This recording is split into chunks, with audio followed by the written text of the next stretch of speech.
Welcome.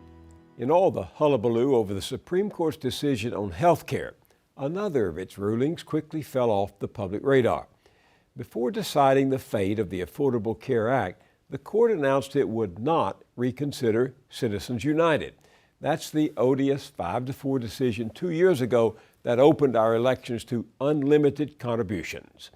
Within minutes of that announcement, right-wing partisans were crowing about the advantage they now own, an advantage not due to ideas or personalities, but to the sheer force of money. They were remarkably candid and specific. Here's what Fred Barnes wrote in the Weekly Standard about the Senate race in Missouri. Quote, "For 3 weeks in May, Republican super PACs took turns attacking Democratic Senator Claire McCaskill in TV ads. Republicans hadn't held their primary. It's not until August 7th. But McCaskill wound up trailing all three of the GOP candidates in polls. Now McCaskill, unnerved, is struggling to recover.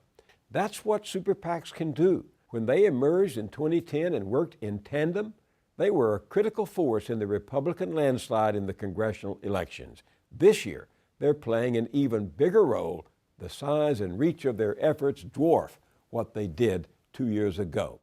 Attaboy, Fred, for telling it like it is, for exposing the hoax that the court's original decision was about free speech. Free speech, my foot. It's about carpet bombing elections with all the tonnage your rich paymasters want to buy. Try not to laugh when you hear one of its perpetrators, the noted lawyer Floyd Abrams, say, as he did not too long ago, "I don't think we should want as a matter of policy to make decisions which are essentially people can't do all the speaking that they can in a political campaign. I don't think we can ration speech." Excuse me, Floyd. Speech is already rationed. On your playing field, those who have no money have no speech. And just who do you think is doing this speaking? Hello, poor people, are you there? It's your election too, all 50 million of you. Hello, we can't hear you. Better get a super PAC and speak up. Poor people haven't lost their voice. They can't afford a voice. And everyday working people, universal laryngitis, the chronic absence of money. As for children who have a big stake in our elections but no vote, for them to be heard, they would need piggy banks the size of Walmart heirs or the Koch brothers for uncles. And if free speech is a right, why all the secrecy? Why hide from voters where the money is coming from? Why not openly say you're downright proud to be exercising your First Amendment rights and that writing checks is your patriotic duty? Instead, conservatives across the country are fighting to keep their sugar daddies secret. According to their guardian angel in Congress, the highly leveraged Senate Minority Leader Mitch McConnell, the right wing opposes disclosure laws because the super rich just might be bullied and harassed by the rest of us who want to know who's buying our elections.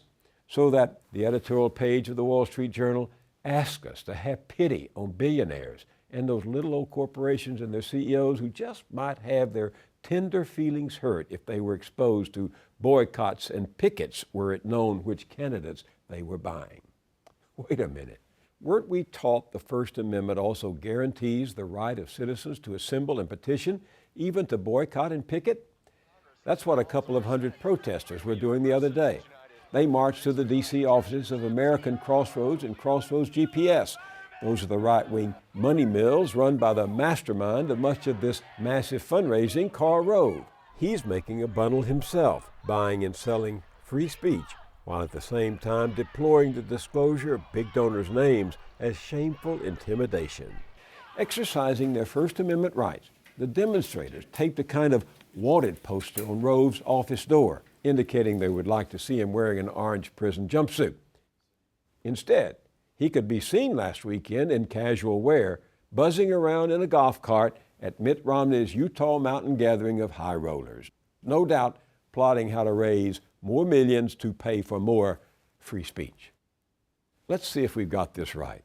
On the one hand, conservatives declare that corporations and the super rich can spend all they want on exercising their First Amendment rights. But on the other, they demand to keep it secret so the rest of us can't exercise our First Amendment rights to fight back.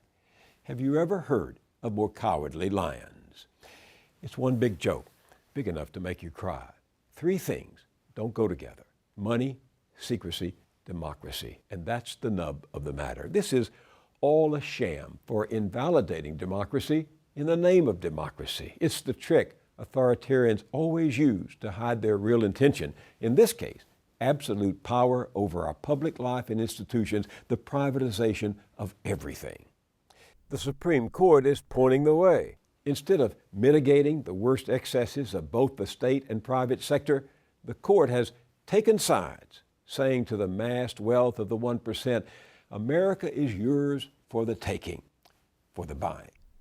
That's what George III thought too, which brings us back to our celebration of the 4th of July, to the Declaration of Independence, and Thomas Jefferson, who seems to have thought that a little uprising now and then would be good for what ails us.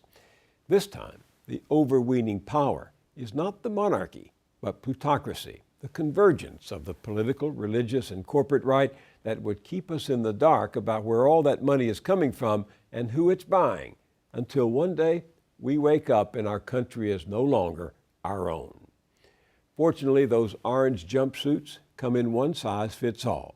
So remember, moneyed lords and ladies, what King George learned the hard way: you can only push your subjects so far.